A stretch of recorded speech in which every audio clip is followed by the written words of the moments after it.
Hello everyone, it's SDS SuperCoach, providing SuperCoach content for you. So I'm here to present the round five review.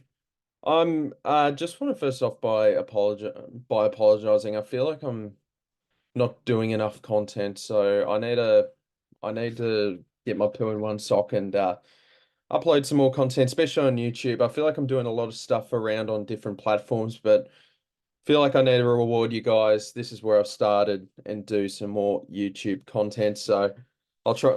I won't make any promises just in case it doesn't happen, but I definitely want to do some more content. So anyway, let's have a look at the round five overall review. Want to try to make this quick because I feel like everyone's seen each other's round reviews. So let's get into it. We scored 1,906 and 1,974, so in best 18. Won 4 out of 12 leagues, and we're still in the top 4%, and we're now ranked 6,276, so went up 478 spots. Once again, basically held rank. So I've been hovering around this 6K mark for about 3 weeks, which ain't a bad thing. Like, I'm not doing bad. It's just I'm just sort of stagnating at the minute. I feel like it's time for me to make a move to just to get back going up in the ranks. I was looking good, but then I've stagnated for a few weeks, and yeah, I think it's time now to upgrade, do an upgrade. So I've thought out a good trade plan this week. There is one little question mark on a player that I'll discuss with you guys about. By the way, thank you guys all so much for jumping onto the live stream. That was really good fun with Brad, and we got a Supercoach with DR involved as well. So it was great to have those two on board, and great answering all your questions. I know everyone out here is an absolute legend, so really do appreciate it. One in the Zoom draft, and then lost my other two draft leagues. I need to pay more attention to that. I feel like I'm trying, but getting a bit unlucky in a couple. Team values at 11,873,600. So, but I do have currently 207K in the bank. So it's really over 12 million. So I feel like my team's in a I feel like the side's in a good spot. We're getting good cash gen. Um I feel like the team is in a good spot. There is one bloke we're missing where I'm now officially sold on him, but we'll get to that. Let's jump into the side. So this is how we shaped up this week. I'll just spat on my jacket. Luke Ryan, 145. He's been a tremendous trade in. Yes, I did trade Hayden Young to get him, but I still feel like it hasn't been a bad trade. Like Hayden Young to Luke Ryan's been perfectly fine in my book. So very happy to have Luke Ryan on the side. He's looking like one of the best defenders in Supercoach for 2024. Same with this bloke, Harry Sheezel, 159. It's just pure madness. The way he's going. North are in a bit of a mess, or a bit of a mess right now, as they have been for a few years, to be honest. No offense, but don't worry, North fans, so have my boys. But I feel like, yeah, just his role. I personally reckon, in an AFL point of view, as a fan point of view, I feel like Sheasel has run its course with this halfback role, and I'd love to see him. I'm going to sound a bit like Kane Corns, but move into that half forward role where he can make more damaging plays.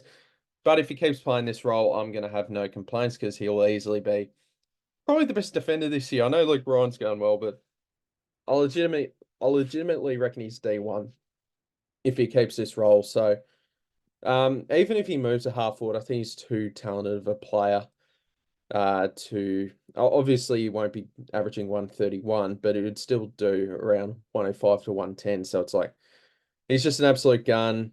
Yeah. Massimo D'Ambrosio, 94.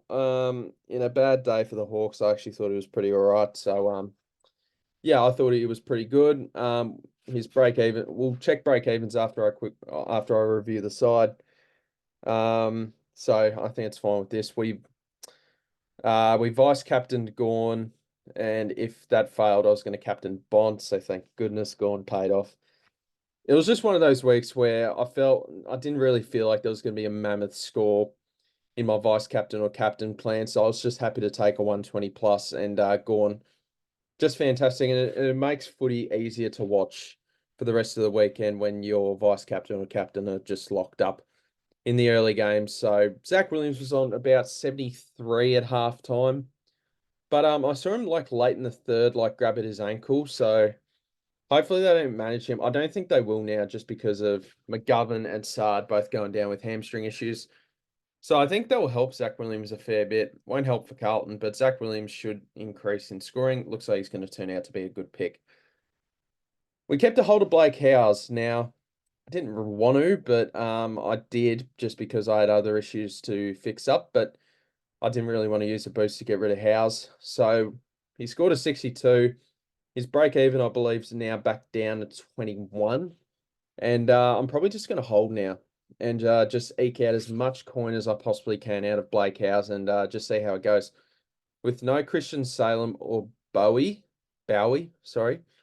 Howes does really good job security, and I think they'll use him a bit more in defense. So I think that's really good signs for him. Sam Closley, I don't really like bringing rookies too early, but I'll tell you what, you'd be bloody fuming if you didn't get him in early. He's just gone and done it again. At 124, I think I saw something like if he scores a 98 or more this week, he'll break the record for most amount of money made in 1 week. It'll be like 125K or something ridiculous like that, and they'll instantly make him a good pick. It'll be really interesting to see his ownership because I think if you don't get him this week, you either don't take the game seriously or you're not playing. So I think the percentage of Sam Closley will find out how many people are still playing the game now. So what's he at? Believe he's at 44% and 12% of bringing him in. If that's the case, if only like 50% of people that signed up are still playing the game, I feel like that's a bad sign. I feel like you'd want it to be like it's so early in the season. Surely you'd want it to be more. But I know the early buys have turned a few people off from SuperCoach as well. Marty Hall, I believe, is going to be back pretty shortly, and now with Bowie, who was already out, but also Christian Salem going down. I feel like Marty Hall might just even come back into the team straight away. I don't know his timeline. What are they saying? We'll find out more tomorrow. Expected around 7:08. So, I mean, I don't know. There's a good chance he's back after the bye. So he's going to be a slow burn. And I'm going to keep a hold of him, but I don't know. He might end up making cash. What's his break even? 20. Yeah, no big deal. I'll probably keep him for the whole year. I'm not sure how much money he's going to make. I mean, he'd be a good rookie on field if he's getting a full game. Zach Reed, I feel like this hamstring injury is just getting longer and longer. So I'm not going to hide anything away. He's going to get traded. I can't have these two dead rookies on my defender bench now. Hall might come back in pretty shortly, but Zach Reed, this has taken too long. And he's just about dead, so we are going to move him on. Marcus Bontempelli. This was a carnage round for like a lot of expensive players. Marcus Bontempelli, 73, played a bit of full forward. Ever since that injury against the Suns, I feel like he hasn't been fully firing. So if you didn't start him, probably a good result. You'll be able to pick him up pretty cheap, but just keep in mind, like the Dogs seem to be the main talking point in the footy world. Poor Bontempelli, I feel like they're sort of wasting him a bit, his prime. So, I mean, at least he got a flag, but it's like, gee, you could be getting more out of prime Bontempelli, who's one of the best players I've seen really at his absolute best. He's just an absolute beast. Zach Butters 130, really good, very promising. Very lucky not to be suspended. I think that was genuinely 50-50. If that was a non-Brownlow contender, then he'd probably get suspended. But his Brownlow contender, I feel like there's a little bit in that. It feels very convenient. But I'm not complaining. Very happy that he isn't suspended because my golly gosh, that wouldn't have been nice. Tom Green, 72. Now, this has turned out to be an absolute mare from me. I brought him in after his buy at 664K, I believe it was. Let's have a little look-see. Yep, brought him in at 664.7K. and being given a 109 and a 72. So probably just a reminder to me. And I guess this is the perfect example for people just to not, unless just to avoid overspending on primos and just go for the value early days. And then if you need to correct, then you do.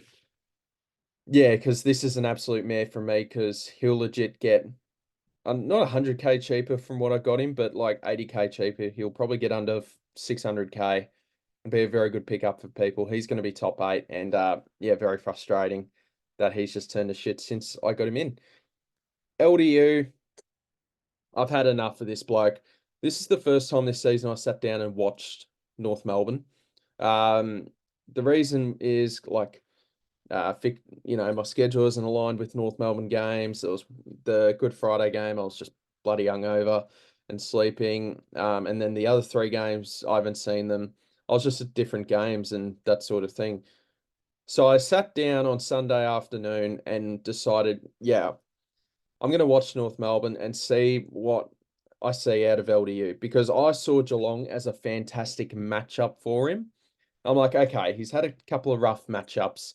Let's see how he goes against Geelong. And he has one of the best records against Geelong with midfielders. Nah, this is no good. Yeah, nah, this is a disaster pick. Yeah, this has just turned. What's really frustrated me as well is that the first 2 rounds before price rises, he was going fine. Like 121 against the Giants is fantastic. Like one of the tougher midfields to score against. And then you go up against the and then round 2 off Freo, and that's another tougher matchup. 105. And I'm like, he's not going bad, he's going just fine. He's fine. And then ever since the prices changed, that's when he's turned to crap. And that's when like if at least if he did a Jordan Dawson, where it was just crap for the first 2 rounds, I could have moved him on. But now I've just sort of held this on. And is there any point trading at this point? No, I don't think there is much point. He is a hold until the buy because he's not a top 12 midfielder in SuperCoach for this year. So probably just a reminder to myself until North Melbourne turn themselves around. I think I've just got to avoid the anything other than these halfback options for North because these halfback primos for North because like Hall and Zeeble and then you've got Sheasel this year and that sort of thing. So nah, this is a mare pick. There's not much I can do now. You just hold. He's dropped all of his money and you just got to hope he turns it around and he'll be a buy flip. Harley Reid, he's been in tremendous form. Bit of an L for anyone that traded him out a couple of weeks ago when people were doubting him a little bit. But he's just repaid the faith in owners and he's made about 109K and he's going to make a lot more now. What's his break even? -18. Beautiful. Riley Sanders, 46. Bloody Bevo. Bloody Bevo. I'm not going to... everyone knows and hears and this sort of thing about Bevo, so I'm gonna take it easy on Bevo. But it's just so he's just he just makes some very interesting decisions, and he's been subbed. So second game, I'm gonna keep a hold of Sanders because when he plays a full game, we can see how good of a on-field rookie scorer he is. I can understand the frustration in trading him out, but with no liver, should be playing a lot of midfield this week. And they're probably they're probably the side under the most pressure in the competition, the Western Bulldogs, and they need to make a massive statement. And hopefully, Riley Sanders can just prove to Bevo if he can get a full game. Hey, mate, um, I should be playing the full game every single week. I know I'm a rookie, but I need to be getting game time, uh, that sort of thing.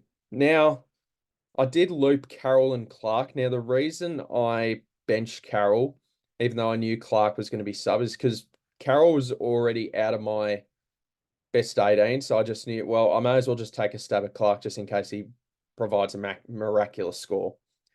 I wouldn't have done this if I wouldn't have done this in like best 22, with a full squad.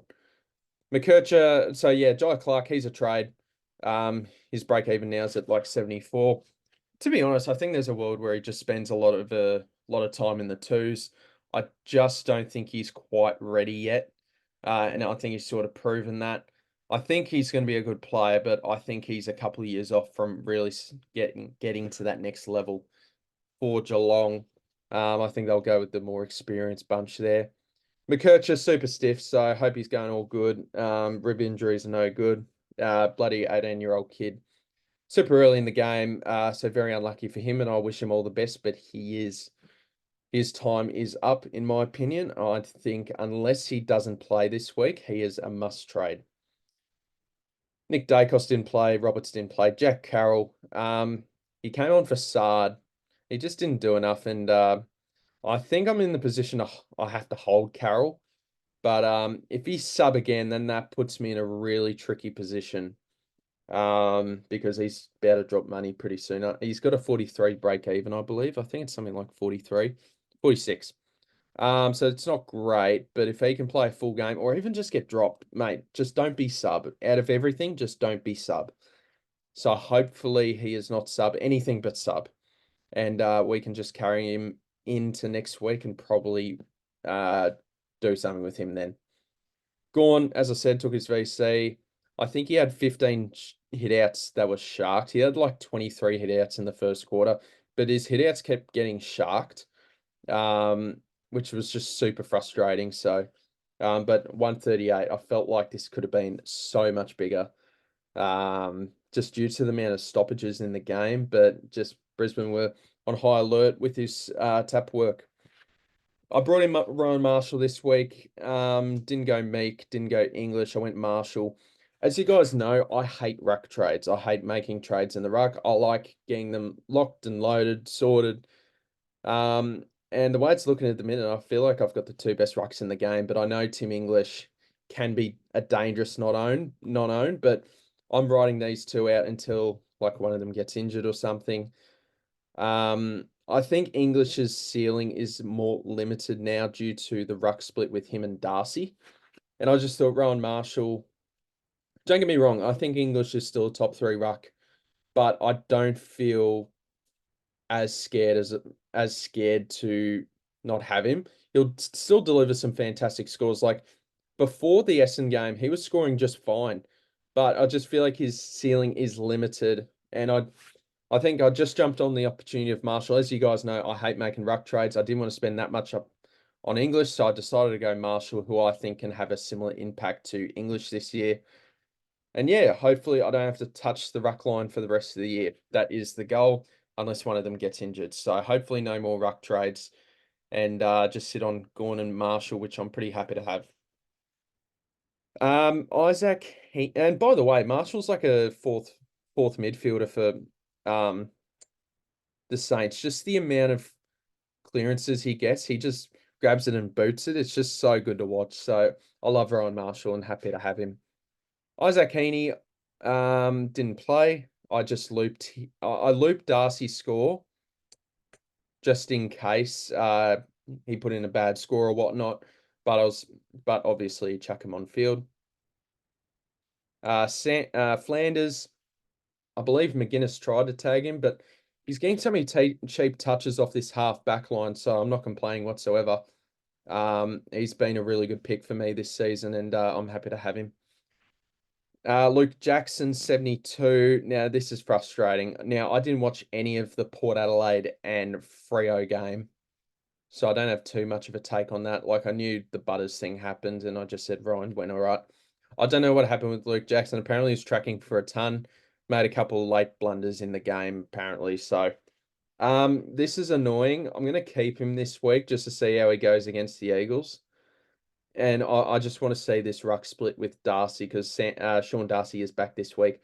But other than the score against North Melbourne, he's just been a bit meh. He hasn't been bad. He just hasn't been that good. So, yeah, I'll hold Jackson for another week just because it's against the Eagles.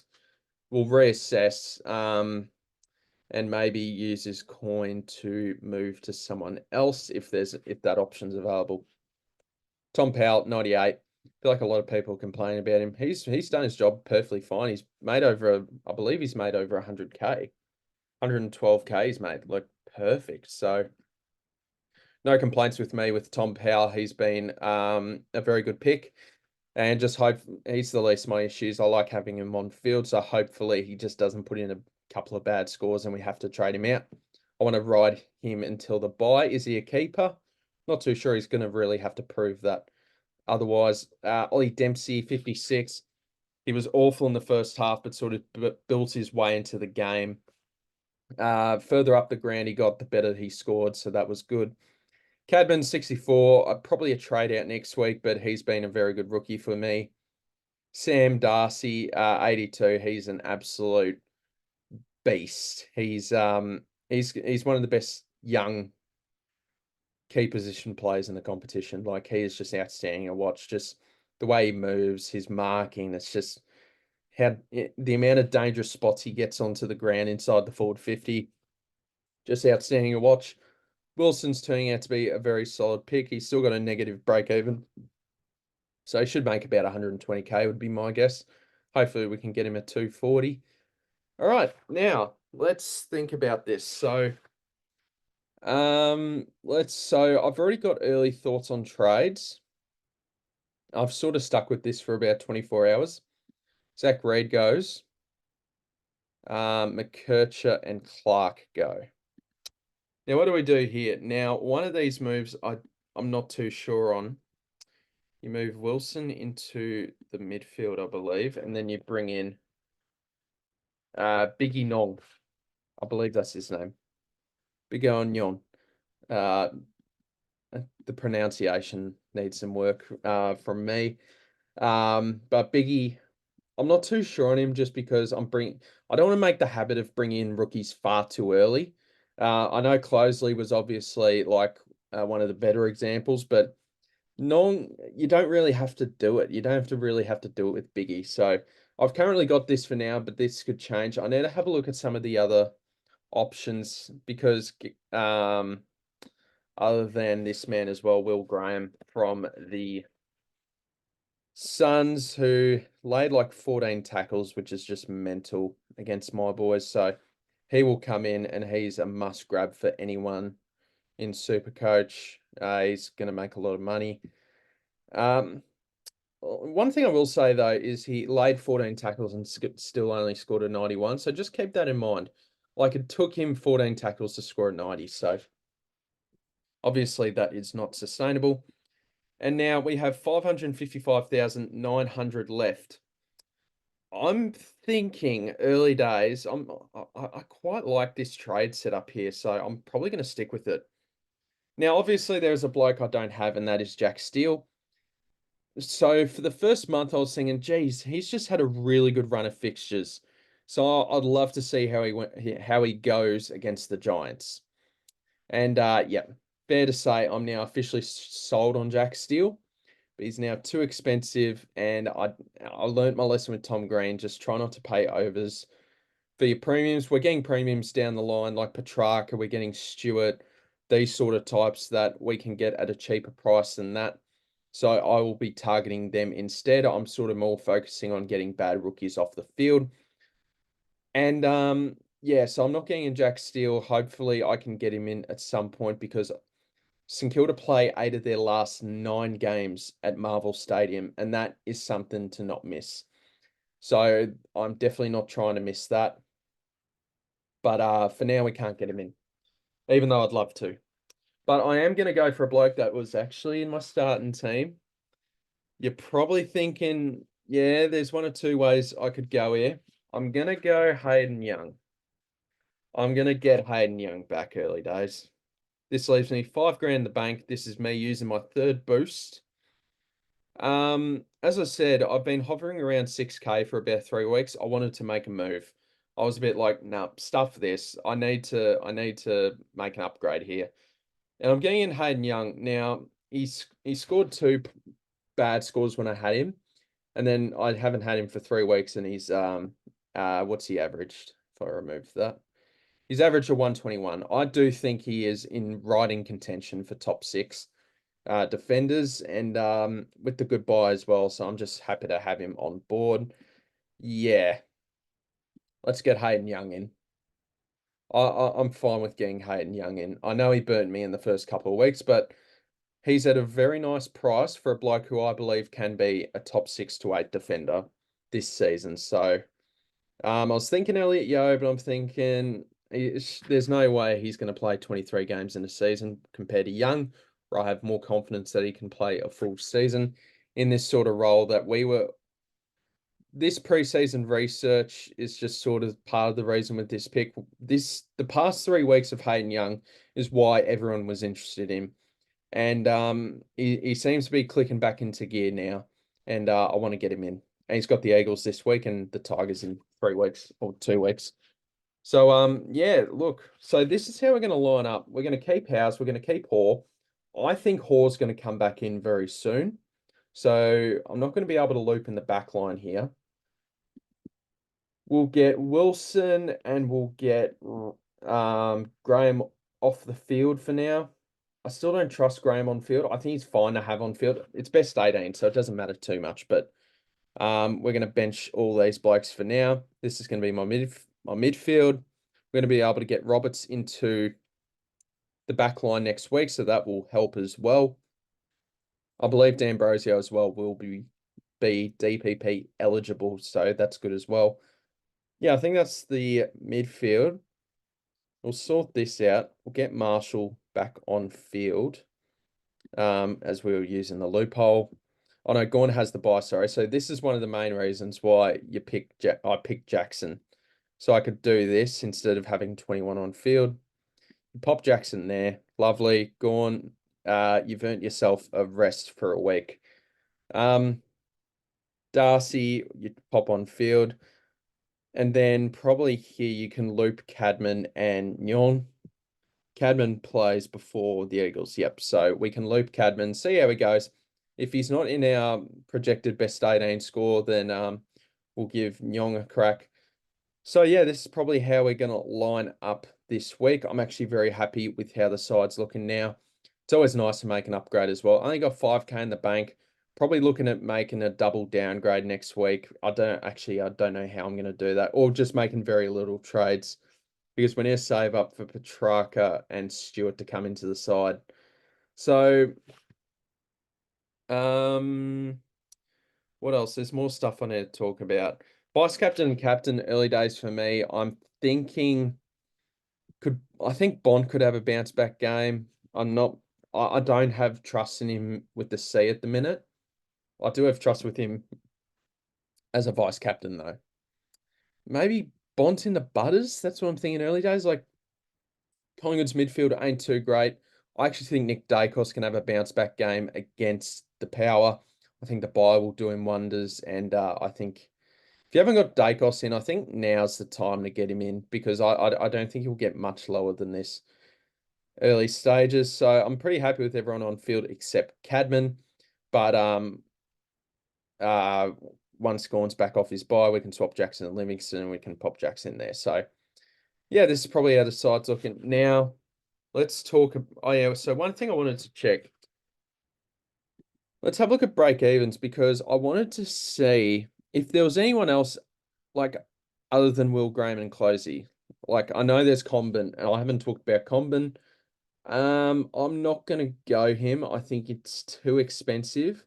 It's a bit of yeah, I think it's just too expensive for me. I think it's perfectly fine if it works out for your trades, but I don't think it works out for mine. I think he's actually a pretty good option, but just that price is just bloody hard. My Kelty Lafau, people are going to consider him. I don't know. Is there anyone else? Georgiades? Nah. Once again, very similar to Comben. Ramson's no longer really relevant now. McAndrew, again, too expensive. It'd be good if Manor could get a game. Finn McGuinness, no. Is there anyone here? Boulais, I'm not interested in. What does it say? Oh yeah, I forgot Gibcus played against the Suns. McAuliffe's another one to keep an eye on. Could I bring him in this week instead of Biggie? I know he's got the bye, so I know it makes very little sense. Wonder if Kane McAuliffe, with no Taranto for a while, he scored a 58, but I feel like he could be someone that gets regular game time, especially with all these Richmond injuries, man. So he's an interesting one, I find, Kane McAuliffe. other than that, there's really not much else. Like Mullen hasn't really made himself relevant. Reid hasn't done enough. Hugo Garcia is pretty interesting, but I don't really trust St Kilda rookies. Like their job security is usually pretty average. Corey Warner didn't play. So yeah. Okay. McAuliffe's interesting. So maybe I know it's bloody weird to do this, but I wonder if you could bring in McAuliffe because I'm pretty confident he'll be able to play. And you could just what do we do here? Reid. No. No swap Wilson. Instead of going early on Biggie, which I'm not a fan of, you could bring in McAuliffe. I know he's on his bye, but maybe something like that. I don't know. It's a weird one. I know it's a bloody weird one. I'll have to speak to Brad about this and maybe a few of my other Richmond Supercoach content creator friends. Let's have a look at let's have a look at the most traded out players. All right, most traded out. Kobe McKercher, very fair enough. You can jump off. Jai Clark, yep, fair enough.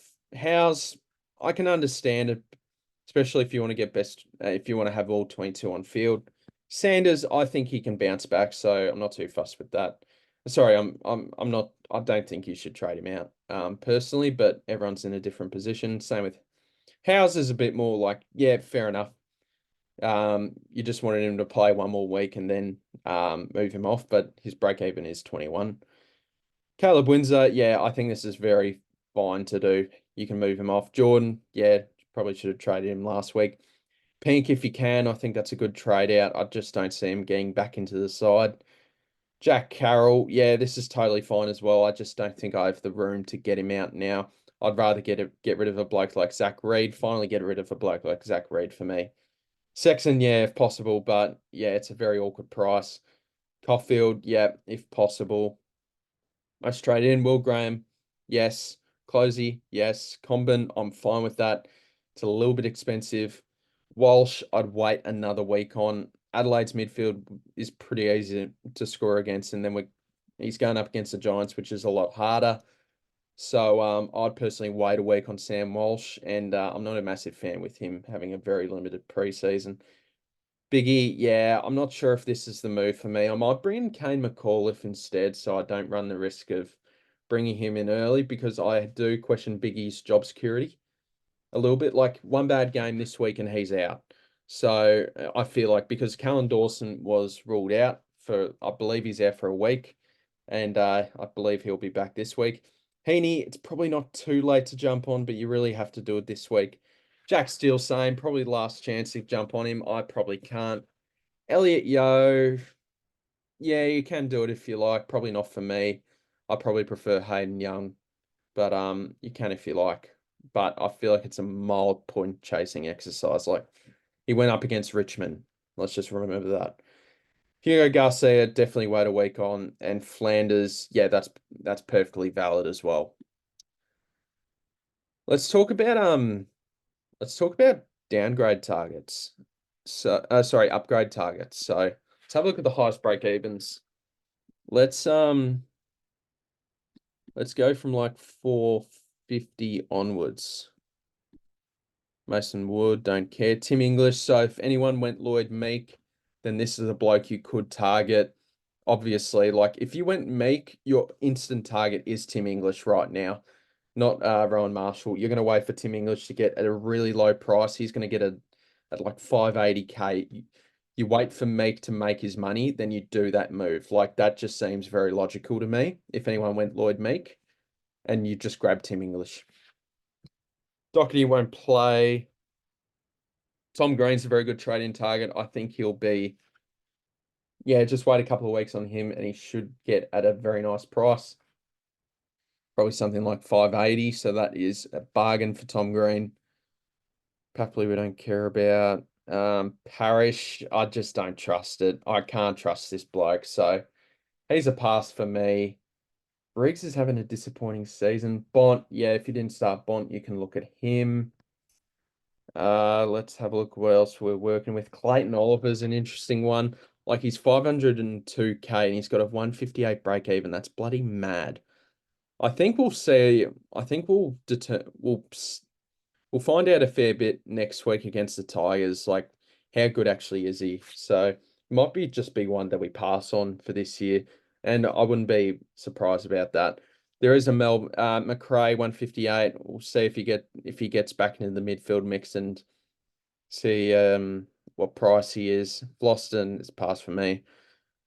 Petrarca is very interesting, so I'm very much on. So Clayton Oliver, that's fine. I want Petrarca. I desperately want Petrarca. That's his first bad game in years, and I need to find a way to get him in. So I definitely do think Petrarca is a top 8 midfielder. So I've got to find a way to get Petrarca in. That's for sure. Caleb Sarong's at a high break even, so he's going up against the Eagles this week, but they might try to tag him like they did last time. So Strong might be able to get at a good price as well. Got blokes like Rory Laird. I'm probably not going to touch Laird this year. Golden, I think he's going to be one of those types that could even get to like 520k at one point, and we can try to target him if we want a cheap M8 or something. Tom Stewart's another one I'm very interested in at 142 break even. Feel like the Cats have had a good run in fixtures, so it'll be interesting to see how Tom Stewart scores against a good side. Anyone else? Zach Merritt, I think he's just going to be too hard to get in, and I learnt my lesson early in the season training for Tom Green at 664k. That sometimes it's just not worth it. So you want to target a little bit more value and a bloke like Petrarca who can get to like 580, and I think Petrarca won't be too far off Merritt. Dawson, this is another weird one. I'm probably not touching him this year. Like he's spending a lot more time forward now, and it's just nah. Sicily, I'm probably not touching this year. I don't know. I just don't think he's top 6. Like, just unfortunate. LDU's 528 and 125 break even. That's mad. Whitfield, yep, he's all right. Yeah, Sicily's an interesting one. I don't think he's top 6. What's he averaging this year? 88, yeah. Probably going to pass on Sicily for this year. It sucks because I really like Sicily, but yeah, I don't think I'll be getting any Hawthorn primos for this season, which is probably a good thing because if you guys didn't know, I hate trading in Hawthorn players because I get frustrated enough with Hawthorn. I don't want it to affect my SuperCoach team as well. So I'd rather just have players from other clubs, just unless the Hawthorn bloke's extremely obvious, like Massimo, for example, then I'm just going to pass on Hawthorn players. I just don't like bringing them in because not only does it affect my AFL team, it also affects my SuperCoach team, and I don't like that. So, yeah. Anything else I need to do? Any other vice captain or captain options? I reckon Sheasel is an interesting target for McGuinness to maybe tag. I feel like he's probably the obvious one there. Ryan, I'm just not sure if the ball will go enough down there, to be honest. Tom Green against Carlton. I can't trust Tom Green at the minute. Dacos, I think, could do pretty well. LDU, hard to trust. Marshall, who's he got? The Dogs. I think Marshall's actually a very sneaky VC if I don't like Bont. So I could do that. Dogger with Darcy coming back, no. Heaney, I forgot about Heaney just because of the bye. Could you do Heaney? Suns are pretty tough to score in the midfield, so I'm not too sure about that. I think I'll let that pass. Flanders, nah. Other than that, yeah, so probably the main 4 for me early days is Bont, Butters, Dacos, and Marshall. So I'm looking at this St Kilda Dogs matchup, and I'm looking at this Collingwood Port Adelaide matchup as my vice captain and captain options early days. Yeah. Let's have a look at leagues and then finish things off here because it is getting pretty late. Let's have a look at the SDS SuperCoach League and the SDS Pro League. So the SDS SuperCoach League is going super well in terms of ranking. So I'm very proud of everyone. Thank you for everyone for jumping on there. I'm currently 9th. I lost by, what's that, 24 points to bloody Chrono. So GG, mate. But yeah, some frustrating losses here. So I'm currently 9th. As you can see, if you can't anyway, this league is 63rd out of 13,665. So this league's doing super well. This is 63rd in league ranking. So very happy with that. This one's struggling a little bit more, and I have to put blame on myself for that. I added a few mates into this league that are just struggling. Like, let's have a look at some of the highest ranked blokes. Yeah, 145k, 88k, that sort of thing. Compare this league where we're just going nuts. Shout out to Anthony Caminiti, who's in this league, and he nearly brought the Saints to a win down in Canberra, but just fell short. But Caminiti was awesome. He's now 618th overall, so he's one of the highest ranks in any of my leagues. So shout out to Anthony Caminiti, and thank you for joining the league. Spills is in this one, so this is a really good league. This league's still pretty good too. It's just a few blokes letting it down. So, yeah, I'm currently 9th for that and 14th for that. So I feel like my leagues, yeah, I'm just struggling a little bit with leagues. Probably just because I've been going a bit average for a few weeks. Well, I haven't been going bad, but just pretty average. So, I'm hoping this move with Hayden Young can, I guess, sort of just get the score rolling, give me a better chance at scoring well for the coming weeks. I'd like to think with compared to some people might be doing side swaps with premiums where I'm getting rid of Jai Clark, who's dead, Zach Reed, who's dead, and McKercher, who's cooked, for 2 rookies and a premium, which is why the money in the bank came in handy. Yeah, look, they'll probably do it, guys. Let me know how you guys are going in SuperCoach for this season. Any questions down below, let me know. And I'll see you guys in the next video. Cheers for watching. Have a good one. Bye.